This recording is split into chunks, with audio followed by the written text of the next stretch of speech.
Halo teman-teman, assalamualaikum warahmatullahi wabarakatuh. Jadi pada video kali ini kita akan membahas ada dua segmen. Yang pertama itu adalah kisah dari mobil ini, perjalanan dari dibeli sampai sekarang, dan juga nanti di akhir ada hal-hal yang jarang dibahas gitu pada mobil Honda CR-V generasi kelima yang pre-facelift ya. Ini yang sebelum facelift, angkatan 2017, dan ini yang turbo prestige 1,5. Oke, kita mulai dari sejarahnya. Sejarah yang ini ya, bukan sejarah secara keseluruhan. Jadi mobil ini tuh dibeli pada tahun 2019 pertengahan, second. Dulu itu pas dibeli kilometernya masih 18.000. Mobil tahun 2018, terus setahun dipakai sama orang sebelumnya itu kilometernya 18.000, dan sekarang kilometernya sudah 58.747 km. Foto dulu. Dan mobil ini berarti sudah dipakai dari semenjak dibeli itu selama 3 tahun lebih ya, 19, 20, 21, 22, 2020, 2021, 2022, 2023, 4 tahun ya.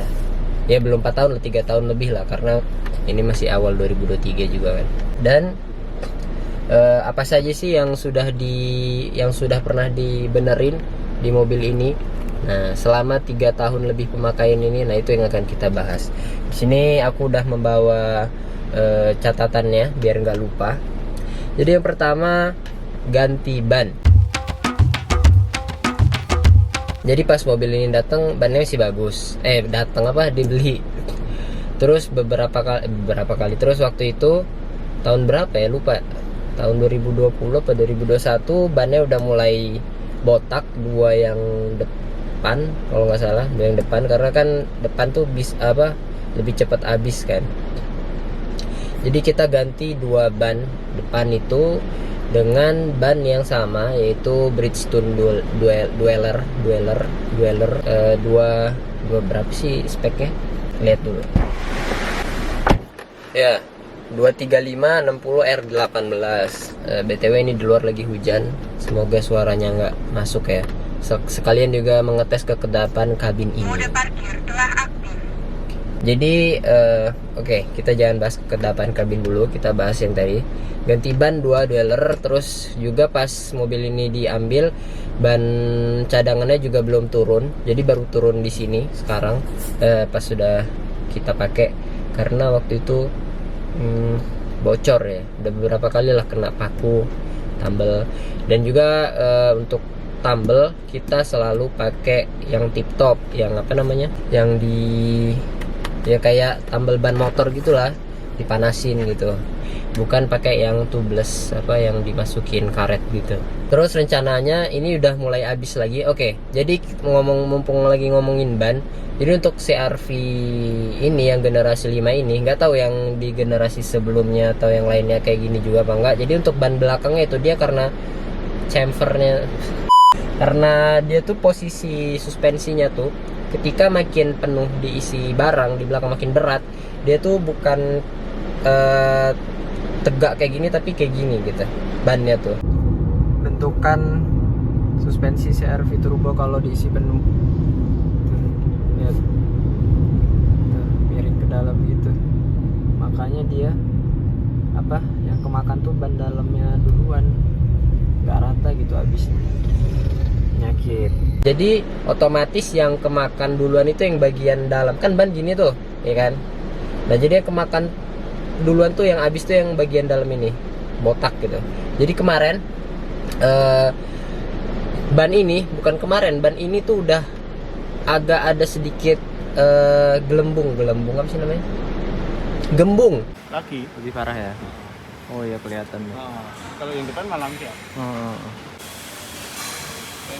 Jadi di jalan tuh, beberapa jalan yang aspalnya halus banget tuh bakal kedengeran bunyi ngung atau duk gitu, karena bannya gembung. Dan sudah sempat dibawa ke bengkel. Jadi solusi, karena bannya sebenarnya masih tebel, yang bagian luarnya kan masih bagus. Jadi Sementaranya adalah kita balik bannya. Jadi yang tadinya di dalam kita taruh luar dan yang di luar taruh dalam seperti itu. Nah, kemudian rencananya karena ini udah gembung dan juga ini kan bulan puasa kan, kebetulan pas syuting ini, dan juga rencananya kita mau pulang kampung ke Jambi dan juga Klaten dari Jakarta. Jangan lupa nanti ada vlognya, insyaallah. Rencananya kita mau ganti ban empat-empatnya kalau ada rezekinya, mau ganti dengan ban yang agak bagusan. Di atasnya Bridgestone juga udah bagus, tapi lihat-lihat di komunitas di Facebook itu banyak yang rekomendasiin Michelin Primacy SUV itu harganya emang lebih mahal daripada ban bawaannya, sekitar 3 jutaan kalau nggak salah per ban. Nah, nanti rencananya kita pengen nyoba itu yang katanya lebih kedap, lebih tahan lama, lebih gripnya lebih bagus gitu. Nanti kalau udah jadi kita pasang bakal kita update dan kasih tahu gimana rasanya. Panjang juga ya ngomongin ban doang nih baru. Kemudian yang kedua adalah rem geter. Nah, ini di awal-awal awal-awal beli sih nggak ngerasa ya, belum ada ngerasa, terus ya setahun lah ya, tahun 2020 itu baru ngerasain ketika pertama kali dari Jambi mau ke Klaten, dibawa full penumpang, berapa penumpang? 6 nih ya, 6 penumpang dan barang-barang lagi kan. Itu remnya tuh kalau lagi kecepatan tinggi ya nggak bisa dicobain di jalanan ini, di tol tuh biasa ya baru berasa. Di tol di kecepatan 80 ke atas, pas kita ngerem itu geter remnya, rem sampai ke body-bodinya. Jadi kalau lagi cruising gitu kan, terus ngerem tuh gitu remnya. Dan itu aku kira awalnya karena ABS-nya, dan juga lihat-lihat nyari-nyari di di komunitas di Facebook itu macam-macam, ada juga yang ngerasain kayak gitu banyak. Terus ada yang bilang itu ABS-nya mas, itu wajar gitu-gitu kan. Oh ya udah, jadi aku kira oh ya udah wajar berarti. Terus ada juga yang bilang oh itu mah emang permasalahan mobil ini, problematiknya gitu kan. Jadi yang kena itu piringannya gitu-gitu kan, coba dibubut gini-gini gitu kan. Tapi udah pernah, aduh ini bawa dealer nggak enak lagi. Udah pernah dibawa ke suatu dealer kan, mau ngomong ini remnya gini nih, terus dicobain kan. Tapi karena nyobainnya kan di dalam kota, jadi nggak dapat gitu rasa getarnya gimana. Jadi akhirnya ya tetap masih kayak gitu. Jadi beranggapan kalau itu wajar kali karena ABS kali gitu. Sampai akhirnya, nah kalau ini nggak apa-apa nih nyebutin lokasi dealernya. Waktu itu lagi di Jogja, terus sekalian ganti oli kalau nggak salah, ganti oli sama ganti ban ini nih di Honda Jalan Magelang di Jogja. Namanya Honda apa ya? Honda Anugerah Sejahtera tuh. Jadi di situ mantep lah, the best. Jadi di situ kita ngasih keluhannya, bannya bunyi nih ngung, terus mekaniknya juga paham karena oh ya udah pernah nih emang kayak gini nih mobil CR-V emang gini dijelasin segala macam kan, informatif banget. Terus akhirnya dikasih solusi sama mekaniknya dan yang melayani kita itu, coba dibalik aja mas ya bannya. Terus akhirnya setelah dibalik ya, walaupun masih ada tapi sangat berkurang suara ngungungnya itu, suara ngungung gitu. Gak enak banget di telinga kalau lagi jalan.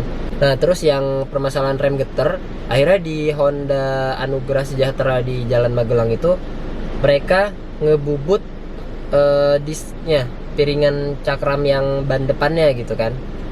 Sekalian tuh waktu itu tak datengin kan mas-mas yang nganuin mobilnya, mekaniknya. Ini ini emang diginiin mas cakramnya. Iya emang udah kayaknya udah waktunya udah dilihat tuh, mungkin udah nggak rata kali kan. Jadi emang di bubutnya tuh emang ada alat khusus buat ngebubut piringannya, kirain pakai mesin bubut ini kan konvensional kan, ternyata emang ada khusus buat ngebubut disc brake ini ban mobil. Dan itu nanya juga, ini ban depan yang depan doang apa belakang juga. Terus bilang ke aku kan, ya terserah masnya mau belakang juga apa depan doang, tapi biasanya depan doang sih gitu kan. Ya udah aku bilang oh ya udah depan doang aja dulu mas gitu kan. Dan akhirnya setelah digituin, dibubut, dibawa ya 100 ke atas, 120, ngerem tuh enak banget, gak ada geter-geter lagi cuy. Dan akhirnya di situ ya Allah, setelah berapa tahun geter-geter nyerain ABS, ternyata permasalahannya di disc brake-nya itu tahun 2022. Ya, 2022 akhir. Dan sampai sekarang aman-aman aja tuh, masih nggak ada masalah, nggak geter-geter lagi remnya. Terima kasih Honda Anugerah Sejahtera. Kita masuk ke permasalahan ketiga, dan ini juga dibenerinnya dia Honda Anugerah Sejahtera. Mantep banget kan, langsung 3 permasalahan loh dihilangin. Jadi ini setirnya tuh udah sempat bunyi. Itu tuh udah panik karena ya minim pengalaman dan juga ilmu kan, jadi kayak nggak bisa menganalisa ini nih kenapa, cuman bisa ngelihat di komunitas di Facebook kan, bapak-bapak itu biasanya bunyi setir gini-gini, kenapa ngeliatnya di sini, oh itu rack setir udah kena itu mas, tie rodnya gini-gini. Waduh, soalnya bunyinya tuh tiap ini dibelokin ya, kedengarannya pas lagi kayak mau parkir, keluar parkir gitu sih, mau dibelokin kayak pas setirnya diputer itu bunyi deng deng deng deng deng gitu. Wah kenapa awal-awal sih bunyinya cuman dikit kecil pas mau jalanin mobilnya doang, kayak misalnya kita mau pergi terus mau mundur gitu kan, pas belokin setir pertama tuh baru bunyi deng, kenceng banget kan. Oh kirain emang biasalah kayak gitu, normal. Terus lama-lama kayak muter dikit kok bunyi terus ya, deng deng deng deng deng deng. Wah makin nggak enak. Terus akhirnya itu juga udah ada setahun lebih tuh kayak gitu, tapi dibiarin kan. Terus akhirnya dibawa ke itu Honda Anugerah Sejahtera itu di Jalan Magelang, dicek tuh karena tadinya tuh udah selesai kan di servis. Terus bilang lagi mas ini ada bunyi kayak gini, dicek lagi kan.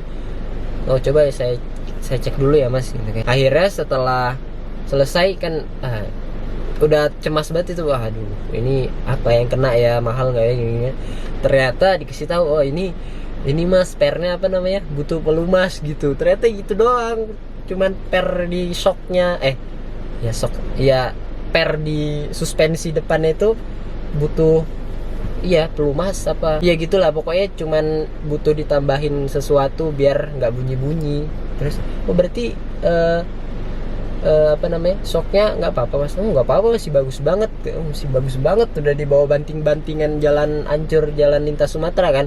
Kirain karena itu setir shock depannya ini kena, setirnya ini kena tuh, kirain gara-gara sering dibawa jalanan jelek lintas Sumatera kan ya, monokok kan katanya rawan ya kan kaki-kakinya. Sempat juga tuh kepikiran udahlah ganti aja lah leather frame biar bisa. Oke, akhirnya kelar itu permasalahan ban. Ban belum kelar banget sih ya, masih ya solusi paling bagus ya ganti ban. Ban terus rem geter dan juga bunyi setir itu. Selanjutnya kita ke aki. Aki mobil ini udah ganti 2 kali dari tahun 2019 sampai sekarang 2023, ada 2 kali. Aki bawaannya ini kan aki kering kan, jadi yang maintenance free, kita nggak perlu ngisi air segala macam. Terus waktu itu di Jambi tuh posisinya aku ini kan mobil di Jambi, aku di Jogja kan. Jadi waktu itu mobilnya habis akinya, terus diurusin di rumah, aku nggak tahu. Terus tahu-tahu udah diganti sama aki yang lebih gede. Lihat-lihat sih katanya emang nggak apa-apa kalau lebih gede, yang penting jangan sampai ininya ya gede, dalam artian ininya dayanya, wattnya cemil. Ternyata aki yang dipakai tuh aki yang hybrid. Aki hybrid tuh setauku yang ya tetap butuh diisi air, tapi juga lebih inilah, nggak sesering yang aki basah gitu. Nah terus akhirnya ini baru ganti lagi beberapa bulan yang lalu. Ini bulan apa sih? Ini Maret 2023 ya. Kita ganti di bulan 18 Desember 2022 tuh ganti aki yang hybrid tadi itu. Akhirnya juga udah nggak bisa ketolong kata mekaniknya, jadi mekaniknya datang ke rumah. Terus kita ganti lagi ke aki bawaan standarnya, yaitu aki GS yang aki kering, mereknya GS. Tapi covernya sebenarnya kan ada covernya tuh. Terus karena ganti yang hybrid, ukurannya lebih gede, jadi covernya dicopot, ditinggal di Jambi. Dan ini sekarang dia nggak pakai cover. Nanti di Jambi kita mau pasang lagi covernya biar lebih safety. Gitu untuk masalah aki. Jadi untuk aki kering kita maintenance free, jadi kita nggak perlu ngisi airnya lagi secara berkala gitu. Oke, habis aki adalah kita membahas remote. Jadi remote ini udah ganti sekitar 2-3 kali.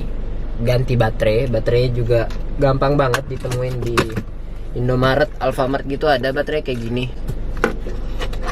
Gak tahu ya kalau mobil Honda atau mobil yang lain baterainya sama apa enggak. Ini baterainya,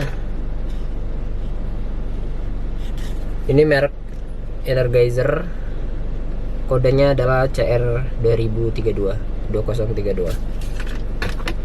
Ada video ininya, video pemasangannya nanti kita upload di YouTube. Oke, selanjutnya adalah lecet-lecet. Ya, jadi perbaikan tadi itu perbaikan yang istilahnya apa? Internal ya. Sekarang kita yang eksternal. Jadi body gitu. Jadi mobil ini lecet atau udah pernah di repair sebanyak 2 kali. Jadi yang pertama itu kenanya di Jambi. Itu nih nanti ada fotonya.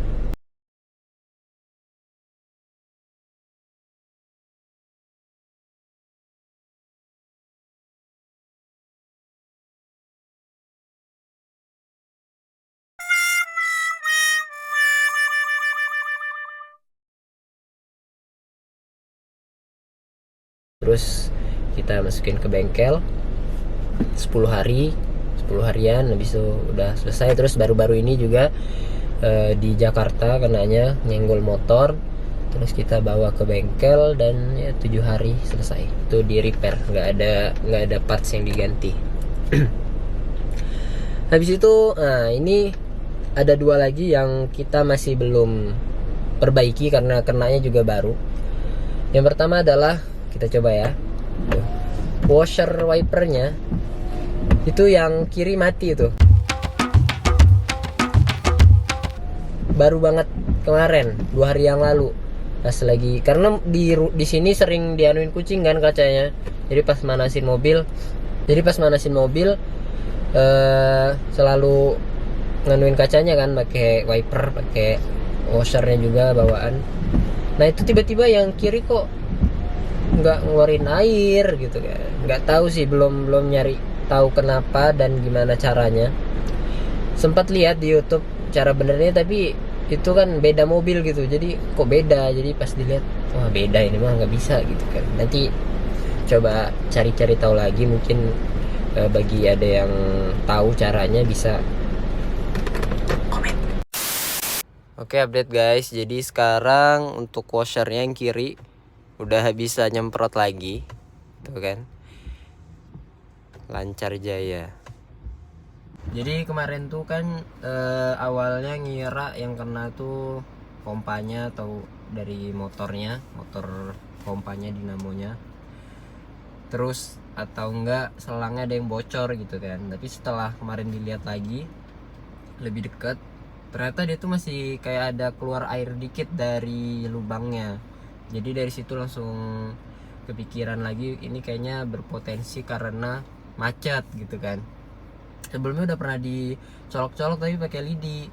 Nah lidi kan gede ya, jadi nggak bener-bener bisa masuk ke dalam lubangnya. Terus akhirnya pakai pakai peniti, coba masukin lagi. Terus makin lama makin nyemprot ternyata airnya. Nah itu juga butuh bantuan orang ya. Jadi kita yang di situ, terus ada orang yang mencetin ininya, washernya, biar ngeluarin air. Nah di situ baru dia akhirnya bisa keluar air seperti sedia kala, normal lagi gitu keluar airnya. Jadi gitu bagi kalian yang mendapati permasalahan yang sama, cuman sebelah gitu kan yang mati, Ya mungkin emang bisa jadi itu macet karena kotoran dan lain sebagainya. Jadi ya sekarang udah aman Sentosa. Ada video juga tuh pas akhirnya nyemprot dari dashcam kerekam. Nanti kalau misalnya masih ada filenya kita liatin. Oke, terima kasih. Terus yang terakhir adalah ini lampunya tinggi sebelah. Kelihatannya tuh di lampu ininya sih, lampu jauhnya. Jadi yang kanan tuh lebih tinggi daripada yang kiri. Tuh. Yang kanan lebih tinggi. Kenapa ya? Kalau lampu utamanya kayaknya normal sih. Lampu jauhnya yang kelihatan banget. Dan itu udah ada yang pernah juga dulu di Facebook tuh ngeliat ada yang nunjukin juga kok tinggi sebelah, tapi waktu itu aku nggak ngeh kan kalau mobil ini juga kayak gitu. Jadi mungkin nanti cari tahu lagi kenapa dan gimana caranya, apakah normal ataukah emang harus dibenerin seperti itu. Oke, jadi mungkin udah itu aja review mobil ini. Apa aja perbaikan yang sudah pernah dilakukan selama 3 tahun lebih digunakan, sering dibawa jalan jauh juga. Dan ini kita ngisi juga BBM-nya Pertamax. Sekarang lagi Pertamax, kemarin Pertamax Turbo pas lagi turun. Terus pas masa-masa agak susah juga beberapa kali sih Pertalite, tapi ya jangan ditiru ya. Nggak Pertalite dong sih, kayak dicampur gitu Pertalite dan Pertamax Turbo. Dan itu banyak perdebatan, ada yang boleh, ada yang nggak boleh. Tapi selama dipakai juga mobil ini aman-aman aja. Dulu pas awal-awal, pas masih awal-awal mobil ini tahun 2019-2020 pernah beberapa kali ngisi Pertalite itu ngeletek ininya. Kok ngeletek sih? Ya ngeletek kan bahasanya, yang bunyi tek tek tek itu pas di gas agak dalam tuh dia, wah tenaganya kekat nih, tek tek. Wah ini gara-gara awalnya panik kenapa kok kayak gini. Terus lihat di komunitas ini di Facebook itu karena Pertalite, terus langsung tak ganti ke Pertamax Turbo, langsung ganti turbo, oh hilang ternyata emang Pertalite. Terus tahun 2022 ya dari bulan berapa bulan ya, 3 bulanan tuh ada tuh isi Pertalite mulu dan aman-aman aja, dibawa keluar kota juga kok aman-aman aja. Nggak tahu deh kenapa, apakah kualitas Pertalite-nya beda-beda atau, tapi harusnya Pertamax lah minimum, jangan bisa Pertalite buat kondisi darurat aja. Tapi si Pertamax atau Pertamax Turbo lebih bagus.